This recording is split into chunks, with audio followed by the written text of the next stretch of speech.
Welcome to Testaments of Faith, Samson, the hero of supernatural strength, the man who defied armies and was betrayed by his heart.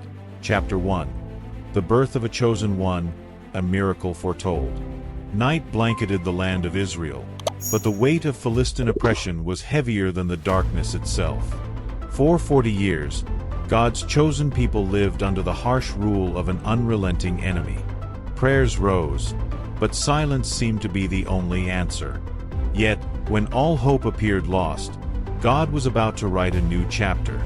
In a humble village, a barren woman, whose name remains unknown in the Bible, wept silently, resigned to a childless life. But that night, as the world slept, the angel of the Lord appeared, radiant like fire, bringing a promise that would change Israel's fate forever. "Behold, you shall conceive and bear a son," the angel proclaimed, his voice resonating like thunder and melody intertwined. "Drink no wine nor eat anything unclean, for the boy shall be a Nazirite, dedicated to God from the womb. He shall begin to deliver Israel from the hand of the Philistines." Her heart, once shattered by barrenness, now beat with newfound hope. She told her husband Manoah, who, in awe, prayed, "Lord, let the man of God return to teach us how to raise the child to be born." God listened. The angel returned, and Manoah, trembling, asked, "What is your name, that we may honor you when your word comes true?" The angel replied, "Why do you ask my name? It is wonderful." As the offering burned, the angel ascended in the flames and vanished into the heavens. Manoah and his wife fell face down, realizing they had witnessed the divine. Time passed, and the promise was fulfilled. Samson was born, a boy with a mysterious strength, destined for miracles, battles, and a fate woven with glory and tragedy.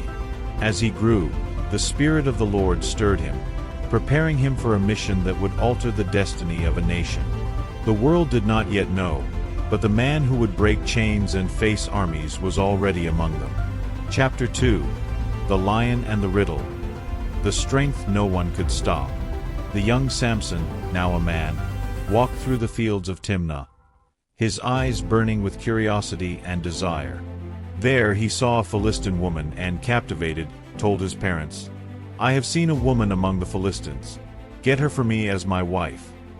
His parents, astonished, asked, "Is there no woman among your people, Samson?" But the plan was greater than they knew.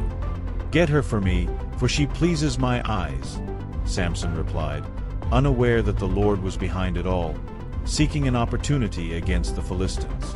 On his way to Timnah, Samson encountered a roaring young lion. Any man would have trembled, but the Spirit of the Lord came upon him powerfully. With his bare hands, he tore the lion apart as one would a young goat, without any weapon. The lion's roar faded, replaced by Samson's steady breathing as he continued on as if nothing had happened. Days later, returning for his wedding, Samson saw the lion's carcass now filled with honey from a swarm of bees. He scooped out the honey, eating as he walked, without telling anyone where it came from. From the eater came something to eat, and from the strong, something sweet. At the wedding feast, Samson, surrounded by Philistines, posed a riddle. Out of the eater came something to eat, and out of the strong came something sweet. If you solve it within 7 days, I'll give you 30 fine garments. If not, you will give me 30. Frustrated, the Philistines pressured Samson's wife, "Coax your husband to reveal the riddle, or we will burn your house." Crying, she pleaded until Samson revealed the secret. On the 7th day, the Philistines answered, "What is sweeter than honey? What is stronger than a lion?" Furious, Samson declared, "If you hadn't plowed with my heifer, you wouldn't have solved my riddle." The Spirit of the Lord came upon him, and he went to Ashkelon, killed 30 men, took their garments, and paid the debt. Samson's war against the Philistines had begun, and the world had no idea what was coming next. Chapter 3. The Burning of the Foxes. The beginning of a relentless revenge. The betrayal burned within Samson's heart like live coals. Returning to claim his wife, he found that she had been given to another man. "This time I will surely take revenge on the Philistines," he vowed, like a wounded lion. Fearlessly, he entered the forests and captured 300 foxes. Tying them together in pairs by their tails, he attached torches and released them into the Philistines' fields. Flames spread like a storm, devouring grain, vineyards, and olive groves. Smoke filled the sky, and the Philistines' cries of anguish echoed through the valley. "Who did this?" they shouted, and upon learning it was Samson, they burned his wife and her father. But this only fueled Samson's wrath. With eyes blazing with vengeance, Samson struck down the Philistines with fury, leaving destruction in his wake. Blood soaked the earth as his enemies fell one by one, their screams fading into the wind. He then sought refuge in the cave of Etam's rock. The Philistines, thirsting for revenge, marched to Judah, demanding, "Surrender Samson, or we will destroy everything." Fearing for their lives, 3,000 men of Judah approached Samson. "Why have you brought this upon us?" Coldly, Samson replied, "I did to them what they did to me." To avoid more bloodshed, the men of Judah bound him with new ropes and handed him over to the Philistines, unaware that they were about to witness the impossible. As the Philistines approached, shouting in triumph, the Spirit of the Lord came upon Samson. The ropes snapped like burnt flax. Grabbing a jawbone of a donkey, he wielded it as a weapon. With one blow, he struck down one enemy, then another and another, until 1,000 Philistines lay lifeless at his feet. Gasping for breath, he looked to heaven and cried out, "Lord, you have granted this great victory, but shall I now die of thirst?" In his mercy, God opened a hollow place, and water gushed forth, reviving Samson. That day, he was no longer just a man, but a living legend, feared by his enemies and honored by his people. Chapter 4. The Gates of Gaza, the strength that defied an entire city. Years passed, but the name Samson thundered through the land of the Philistines. He was the man no one could stop, a symbol of terror to his enemies and hope to Israel. But Samson had weaknesses, and his desire for Philistine women was one of them. One night, driven by his restless heart, Samson went to Gaza and spent time with a woman there. When the Philistines learned of his presence, they set a trap, "Wait until dawn, and then we will kill him." But Samson, even in moments of vulnerability, was as unpredictable as the wind. In the dead of night, when his enemies believed him unaware, Samson arose, approached the city gates, tore them from their hinges, posts, and locks, and carried them on his shoulders to the top of the hill near Hebron. What no army could move, he bore alone, leaving the Philistines speechless. "Who can stop this man?" they whispered, but the fear in their hearts only fueled their determination for revenge. Samson laughed in the face of danger, unaware that danger was laughing back, hidden in the eyes of a woman he had yet to meet. Samson's strength wasn't just in his muscles, but in his faith and the Spirit of God within him. Yet, his heart was as untamed as his strength, and every step brought him closer to the moment when Israel's strongest man would face something even he couldn't break, the betrayal of the one he loved. The city of Gaza witnessed the impossible, but Samson's true test lay ahead. He didn't know that love would be his greatest battle, and that even the mightiest man can be undone by the weight of a deceived heart. Chapter 5. Delilah, the kiss that broke the unbreakable man. The fame of Samson not only inspired fear but also fueled the flames of revenge in the hearts of the Philistines. They knew that as long as he lived, they would never be safe. Then fate led him to meet Delilah, a woman of mesmerizing beauty, whose loyalty could be bought for the right price.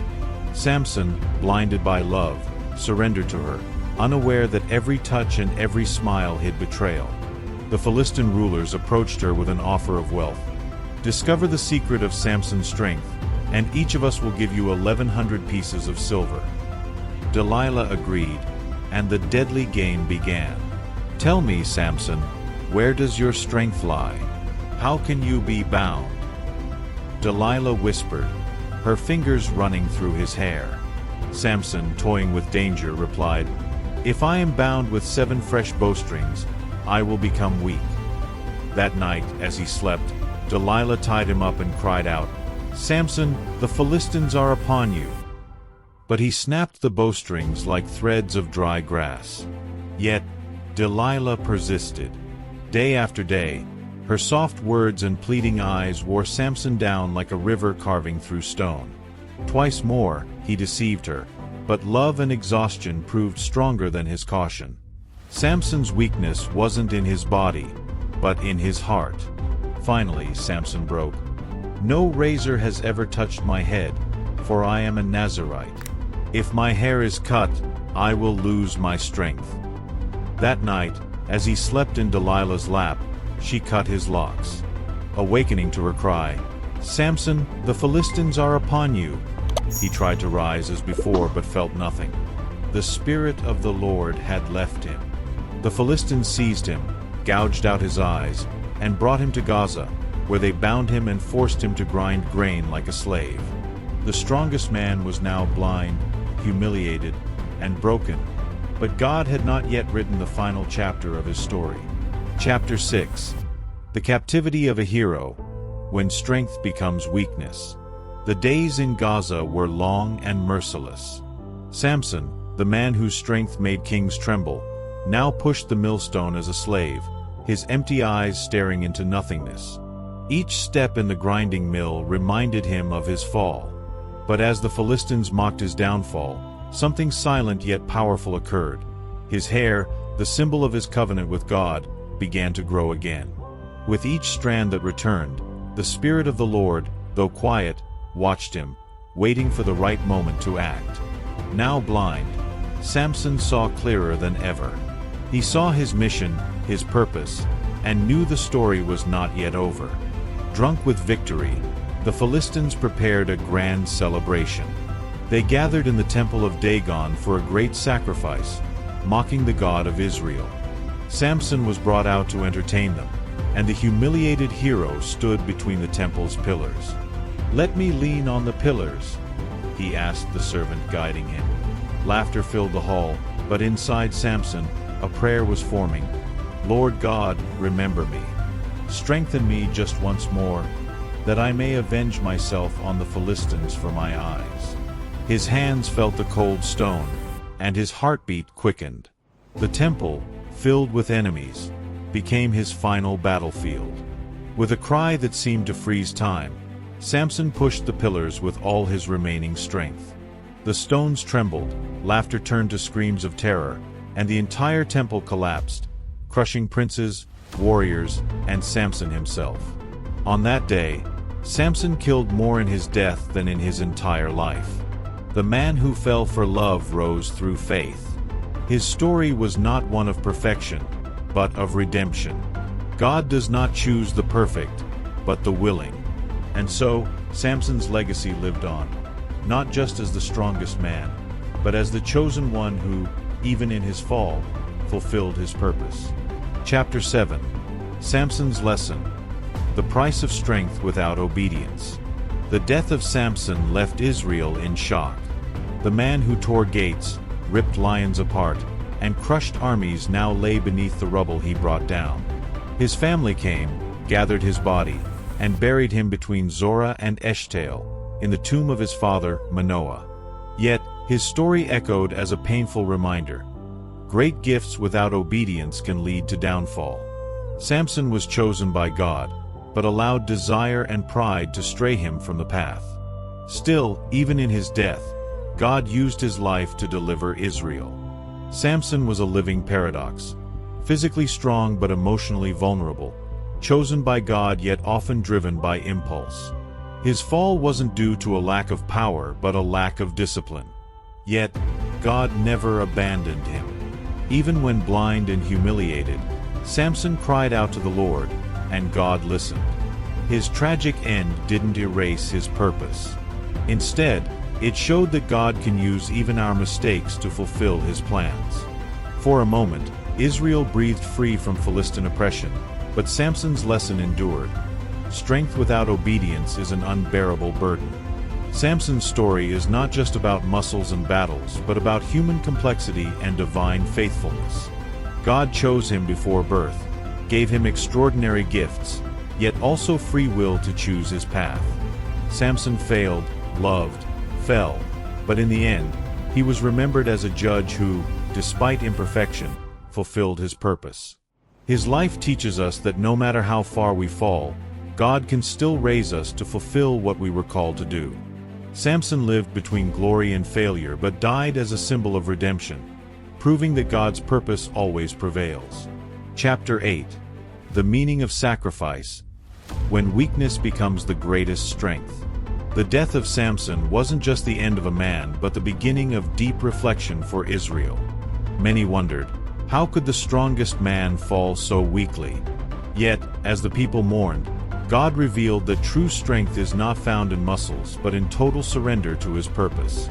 Samson, even in his final weakness, showed that sacrifice for a greater purpose can echo through generations. His death crushed Philistine leaders, but more importantly, it crushed the belief that God had abandoned his people. Could Samson's fate have been different? Perhaps. But his life teaches us that even when we make wrong choices, God can use our failures for greatness. The man who relied on his own strength learned, in the end, that dependence on God is the true source of power. His sacrifice wasn't just an act of revenge but an act of redemption, a reminder that even in our lowest moments, we can find purpose when we surrender to God. For a time, Israel felt free, and Samson's name was etched into history not just as the strongest man, but as the judge who proved that human strength is limited, but God's strength is infinite. Every stone that fell in the temple of Dagon whispered a truth. Samson's greatest victory wasn't over the Philistines, but over his own arrogance. His story reminds us that our failures don't have to be our end. Samson shows us that even when broken, we can still be instruments in God's hands. His sacrifice echoed the love that was yet to come, the love of a Savior who, many years later, would also lay down his life to set people free, not from visible enemies, but from the invisible enemy, sin. Chapter 9. Samson's legacy, the strength that never died. Samson's story did not end in rubble. His death marked the end of a man, but the beginning of a legacy that transcends generations. Israel witnessed the fall of a hero, but also saw God's power at work even in the darkest moments. Samson was remembered not just for his strength, but for his redemption. His life mirrored Israel's own journey, blessed yet often astray, powerful yet frequently fragile, chosen yet constantly battling itself. Samson's strength was a gift, but his true power was found when he fully surrendered to God, even in his final moment. Samson's legacy endures because he teaches us that we are not defined by our failures but by the God who calls us. His story echoes whenever we feel weak, reminding us that even when we fall, God can still use us to accomplish the impossible. Samson shows us that physical strength is temporary, but true faith is eternal. His life warns us of the dangers of self-reliance, but also inspires us with the power of redemption. Samson, the man who faced armies, also faced his own heart, and even in his fall, left a legacy of courage, sacrifice, and hope. As Israel continued its journey, Samson's name remained a symbol that strength comes from God, not from us. Years later, another Savior would come, not with mighty muscles, but with a heart willing to sacrifice itself. Samson pointed to Christ, who would also die to set his people free. And so, Samson's legacy lives on, not as the perfect man, but as the imperfect hero God used to show that in our weakness, his strength is made perfect. The story of Samson teaches us that no matter how many times we fail, God can still use us to fulfill his purpose. True strength isn't found in what we can do, but in trusting what God can do through us. Be strong, not because you can, but because God can. Like, share, and subscribe to our channel for more content. Stay with God, and see you next time on Testaments of Faith. Thank you.